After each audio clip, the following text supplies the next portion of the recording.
ایک چھوٹا سا مسئلہ میں نے عرض کرنا ہے. انشورنس کا بڑا شور چلتا ہے. بیمہ پالیسی کروائی جائے نہ کروائی جائے، انشورنس کروانے کو دل کرتا ہے بڑے لوگوں کا، کیونکہ فائدہ جو ہوتا ہے. اب اگر تو جائز ہو تو سبحان اللہ، فائدہ حاصل جائز کرے سبحان اللہ، لیکن ناجائز ہو تو پھر جائز کرنے کی صورتیں نہ بنائیں. اگر یہ پتہ چل جائے کہ کوئی چیز جائز نہیں ہے تو لڑ ڈال دیں اس کے اوپر، پھر اس کی طرف نہ جائیں. انشورنس جائز ہے کہ نہیں جائز؟ کچھ لوگوں نے فتوے اٹھائے ہوتے ہیں، یہ دیکھیں جی فلانا فتویٰ، یہ فلانا فتویٰ، جائز جائز. جو جائز ہے نام اس کا بھی انشورنس تھا، لیکن جو جائز تھی وہ کوئی اور چیز ہے. جس وقت جائز تھی اور جن حالتوں میں جائز تھی وہ معاملات اور ہیں. پہلی بات، انشورنس کمپنی اپنا کلیئر کرے کہ جو پیسہ اس کے پاس ہوگا اسے کسی سودی کاروبار پہ خرچ نہیں کرے گی. کمپنی اعلانیہ طور پر بتائے آپ کو، وہ مر جائیں گے نہیں بتائیں گے، ان کے کاروبار پہ ہی سود ہے. الٹا آپ سے پوچھیں گے جی آپ سود کسے کہتے ہیں؟ اب تیرے ساتھ سود پہ مناظرہ شروع کر لیں. بس سیدھی سی بات ہے، جب تو سودی کاروبار کر رہا بتا نا ہمیں کون سا کاروبار ہے تیرا، کون سے کاروبار پہ یہ کمپنی اپنا پیسہ انویسٹ کر رہی ہے وہ بتائے ہمیں، کیونکہ اس کے بعد ہم اس کے ایک حصے دار ہیں. جب ہم انشورنس کروا لیتے ہیں، کمپنی جو کاروبار کرتی ہے ہم اس کے حصہ دار ہوتے ہیں. وہ آگے سور بیچنے کا بھی کاروبار کرے، شراب بیچنے کا بھی کاروبار کرے، انشورنس کرانے والا بندہ اس کا گھر بیٹھے ہوئے حصے دار ہے. اب آپ وہی کاروبار کر رہے ہیں. ایک تو یہ سود کا کاروبار اس کے اندر ہے، لہذا حرام ہے.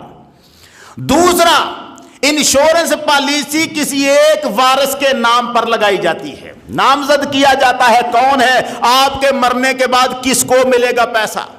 کوئی حادثہ ہو گیا، کوئی ایکسیڈنٹ ہو گیا، کوئی آپ فوت ہو گئے، اس کے بعد یہ پیسہ کس کو ملے گا، کسی ایک وارث کا نام لکھوایا جاتا ہے. یہ کیا ہوا؟ وصیت. بندہ جب مرتا ہے نا تو اس کا مال اس کے اللہ نے وارث مقرر کیے ہیں، ہر وارث کا حصہ ہے، اس کی اولاد حصے دار ہے، اس کی بیوی کا حصہ ہے، اس کے ماں باپ صورتیں ہیں، کون ہے تو کون نہیں، وارثوں کے حصے مقرر ہیں. اب ان ساروں میں سے کسی ایک کے نام پہ کوئی بندہ اپنی کوئی چیز لگانے کا، وارث کے لیے وصیت کرنا جائز نہیں ہے. لا وصیت للوارث، وارث کے لیے حضور نے فرمایا وصیت کی ہی نہیں جا سکتی. جو آپ کے ذمہ ہے وہ آپ کے کل وارثوں میں تقسیم ہوگا اللہ کے مقرر کیے ہوئے حصوں کے تحت. یہ کام انشورنس پالیسی میں نہیں ہوتا، لہذا اس صورت میں بھی حرام. بہرحال انشورنس پالیسی حرام ہے، بیمہ حرام ہے، ناجائز ہے. ہاں اس کی ایک جائز صورت ہے جسے ہم تکافل کہتے ہیں. یہ داؤد تکافل ایک ایسی کمپنی ہے جس کے ہیڈ بھی ہمارے مفتی منیب الرحمان صاحب ہیں. انشورنس سے ملتی ہے منافع، یہ بھی آپ کو دیتی ہے مگر اس طرح نہیں دیتی جس طرح انشورنس والے دیتے ہیں.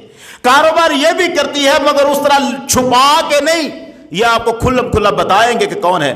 میں نہ تو داؤد تکافل والوں کا نمائندہ ہوں، نہ وہ میں نے ابھی تک کروائی ہوئی ہے. میں صرف بتانا ہی چاہتا ہوں کہ اگر کسی کا دل کروانے کو ہے تو جائز رستہ یہ ہے، کیونکہ مفتی منیب الرحمان صاحب جو مفتی اعظم پاکستان ہے وہ اس کے ہیڈ بھی ہیں اور اس کا ہر چیز انہوں نے باہر نکال کر رکھی بھی ہوئی ہے. یہ سارے معاملات ہیں، اگر کسی نے کروانی ہے تو وہ کروا سکتا ہے. وہ ایک جائز انشورنس والے نے جو فتوے اٹھائے ہوئے ہیں نا، انشورنس والے اسٹیٹ لائف انشورنس والے جو فتویٰ اٹھاتے ہیں، یہ دیکھیں مفتی منیب الرحمان کا فتویٰ ہے. مفتی منیب الرحمان کا فتویٰ داؤد تکافل کے بارے میں ہے، اس انشورنس پالیسی کے بارے میں نہیں، جو سب کو دکھائے پھرتے ہیں. یہ بات بالکل اس کو سمجھ لیں.